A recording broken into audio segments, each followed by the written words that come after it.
பொறியியல் கனவுகளை நனவாக்க நமது Rasi college of engineering counselling code 1437 Tambaram to Oragadam state highway Padappai. பெங்களூருவில் இருந்து கூகுள் மீட் மூலமாக பத்திரிகையாளர் திரு விஜய் குரோவர் இணைந்திருக்கிறார். அவரிடம் கேட்கலாம். திரு விஜய் குரோவர், மணியரசன் பேசும்போது நீதிமன்றம் இவ்வளவு விரைவாக வழக்கை எடுத்துக்கொண்டது, நீதிபதிகளுடைய கேள்வியுமே பார்த்தோம்னா அனைத்துமே தமிழை எதிர்த்துதான் இருக்கிறது, கன்னடத்திற்கு ஆதரவாகத்தான் இருக்கிறது, நீதியின் பக்கம் பேசவில்லை என்பதான விமர்சனங்களை முன்வச்சிருந்தார். இறுதியாக என்ன முடிவு எடுத்திருக்கிறது நீதிமன்றம்? என்ன நடக்கிறது அங்கே? காலையில கோர்ட் ஹியரிங்ல அவரு கிளியரா கமல்ஹாசன் சொன்னாங்க, ரெண்டு ஆப்ஷன் கொடுத்தாங்க. ஒன், நீங்க மன்னிப்பு கேட்கணும், இல்லைன்னா உங்களுக்கு மன்னிப்பு கேட்க மனசு இல்லைன்னா நீங்க இங்க கர்நாடகால உங்க ஃபிலிம் ரிலீஸ் பண்ணாதீங்க, because either you make money or you make comments. ஒரு ஆப்ஷன் கோர்ட் அவருக்கு கிளியரா சொல்லிட்டாங்க. இதுக்கப்புறம் கமல்ஹாசன் சைட்ல இருந்து இப்போ அவங்க எதுவுமே மன்னிப்பு கேட்கறதுக்கு ரெடி இல்லை, அதுக்கு தான் இந்த வழக்கு இப்போ தள்ளி வச்சிருக்காங்க. ரெண்டாவது விஷயம் இதுல என்ன இருக்குன்னா, கோர்ட் கிளியர்லி அவர்கிட்ட என்ன, நீங்க ஹிஸ்டாரியன் கிடையாது, உங்களுக்கு அந்த மாதிரி ஒரு ஸ்டேட்மெண்ட் பண்றதுக்கு குவாலிஃபிகேஷன் என்ன இருக்கு, என்ன ஆதாரம் மேல நீங்க இந்த ஸ்டேட்மெண்ட் கொடுத்தீங்கன்னா அது கேட்டுச்சு. அதுக்கு இன்னும் ஒரு கிளாரிபிகேஷன் இல்லைன்னா ஏதோ ஒரு டாக்குமெண்ட்ரி எவிடன்ஸ் அந்த மாதிரி எதுவுமே கமல்ஹாசன் தருவாங்க. அவர் லாயர் சின்னப்பா எதுவுமே கோர்ட்டுக்கு இன்னும் சப்மிட் பண்ணவே இல்லை. அதனாலதான் இது ஃபியூச்சர் டேட்டுக்கு இப்போ பெண்டிங் வச்சிருக்காங்க. அண்ட் கண்டிப்பா இதோட சென்சிட்டிவிட்டி ரொம்ப ஹை இருக்கிறதுனால இது எப்படி மேனேஜ் பண்ணோம்னா இது கொஞ்சம் ஒரு கிரிட்டிக்கல் சிச்சுவேஷன். ஏன்னா நாங்க திராவிடியன் லாங்குவேஜஸ் பத்தி பேசினோம்னா திராவிடியன் சிஸ்டர் லாங்குவேஜஸ் சொல்லுவோம் எப்பவுமே, தமிழ், தெலுங்கு, கன்னடா, மலையாளம். இந்த மாதிரி ஒரு ஸ்பிளிட், இந்த மாதிரி ஒரு டிவைட் வந்தா இது கண்டிப்பா இந்த ரீஜனுக்கும் ஒரு என்ன பீஸ் அண்ட் ஹார்மனி நாங்க பார்த்திருக்கோம். மணியரசன் ஒரு பழைய இன்சிடென்ட்ஸ் ஞாபகம் பண்ணிட்டு இருந்தாரு. பட் த ஃபேக்ட் இஸ் இங்க ஒரு 15 lakh தமிழியன்ஸ் நாங்க பெங்களூர்ல வாழ்ந்துட்டு இருக்கோம். அண்ட் இந்த மாதிரி ஏதோ ஒரு பெரிய கலவரம் இல்லைன்னா அந்த மாதிரி டென்ஷன் எதுவுமே பாக்குறதுக்கு வர முடியல. ஆக்டிவிஸ்ட் ப்ரொடெஸ்ட் பண்ணிட்டு இருப்பாங்க, ஏன்னா அவங்க அது வேற திங். பட் காமன் பீப்புள் இருக்கலாம், இல்லைன்னா பொதுமக்கள் இங்க எல்லாம் ஒன்னதான் வாழ்றோம், ஒன்னதான் பீஸ்ஃபுல்லா இருக்கிறோம். ஸோ இது இப்போ எல்லாம் ஃபோக்கஸ் கமல்ஹாசன் மேல இருக்கு. அவர் என்ன முடிவு எடுக்கிறாரு, இதுக்கு மன்னிப்பு கேட்பாரா இல்லைன்னா கிளாரிபிகேஷன் ஏதாவது கோர்ட்டுக்கு சப்மிட் பண்ணுவாரா, அவருக்கு இப்போ டைம் கிடைச்சிருக்கு. இதுக்கு அரசியல் தலைவர்களுடைய நிலைப்பாடு என்பது எவ்வாறாக இருக்கிறது? ஏன்னா அவர் குறிப்பிடும் போது இங்க இருக்கக்கூடிய தமிழர்கள் அங்கு செல்கிறார்கள் அப்படின்ற மாதிரி குறிப்பிட்டு பேசியிருந்ததுனாலதான் இந்த கேள்வி எழுது. கண்டிப்பா பொலிட்டீஷியன்ஸ் அவங்க ப்ரொஃபஷனே வேற, நாங்க அதை பத்தி ஜெர்னலிஸ்ட் ஒண்ணுமே சொல்ல முடியாது.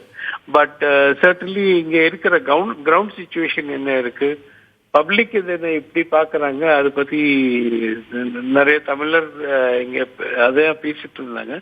That Kamal Haasan without subject knowledge அவ்வளோ பெரிய ஸ்டேட்மெண்ட் கொடுத்து இருக்க கூடாது, இல்லைன்னா அவர் நோக்கம் மிஸ்ரெப்ரசன்ட் ஆயிடுச்சு, இல்லைன்னா மிஸ் அண்டர்ஸ்டாண்ட் ஆயிடுச்சுன்னா அதுக்கு ஒரு சின்ன அப்பாலஜி கரெக்ஷன் அப்பவே பண்ணிருந்தா இந்த மாதிரி சிச்சுவேஷன் நான் மன்னிப்பு கேட்க மாட்டேன் ஒரு ஸ்டான்ஸ் எடுத்ததுனால இது இஷ்யூ கொஞ்சம் பெருசா இருக்கு. பட் சுமார் நிறைய பேர் இது ஒரு டவுட் எல்லாருக்கும் இருக்கு, பிலிமுக்கு ஒரு பப்ளிசிட்டி கொடுக்கறதுக்கு இந்த மாதிரி ஸ்டேட்மெண்ட் அவர் கொடுத்தாரா, பிலிம் ரிலீஸ் ஆன உடனே மன்னிப்பு கேட்பாரா, தீஸ் ஆர் ஸ்பெகுலேஷன். அதை பத்தி மிஸ்இன்டர்பிரேஷன் ஆயிடுச்சு அப்படின்னா என்ன எக்ஸாக்ட்டா என்ன ஸ்டேட்மெண்ட் கொடுத்திருந்தாரு திரு விஜய் சிவகுமார்? என்ன ஸ்டேட்மெண்ட் கொடுத்திருந்தாரு?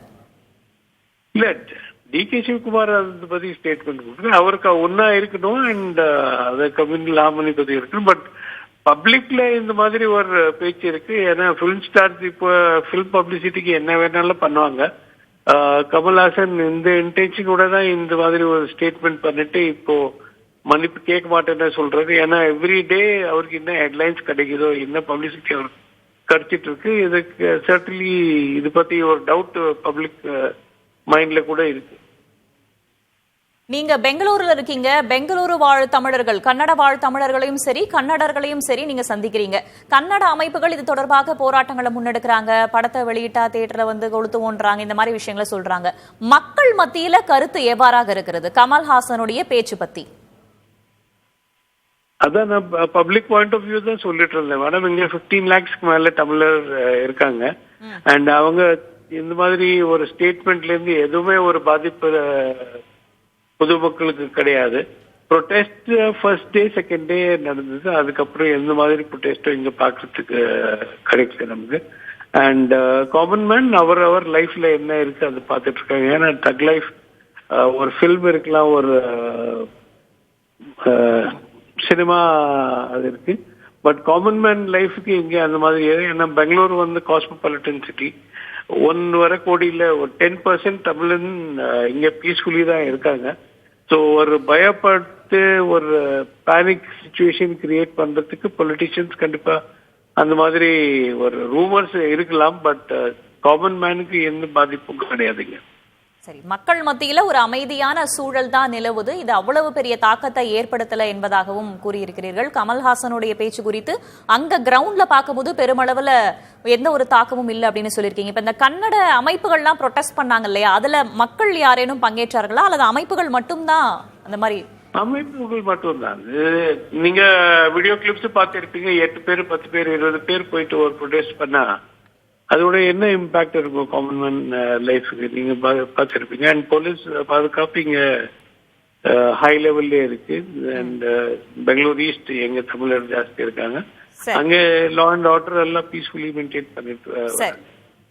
நன்றி திரு விஜய் குரோவர் இணைப்பில் வந்தமைக்கு. பொறியியல் கனவுகளை நனவாக்க நமது Rasi college of engineering counselling code 1437 Tambaram to Oragadam state highway Padappai.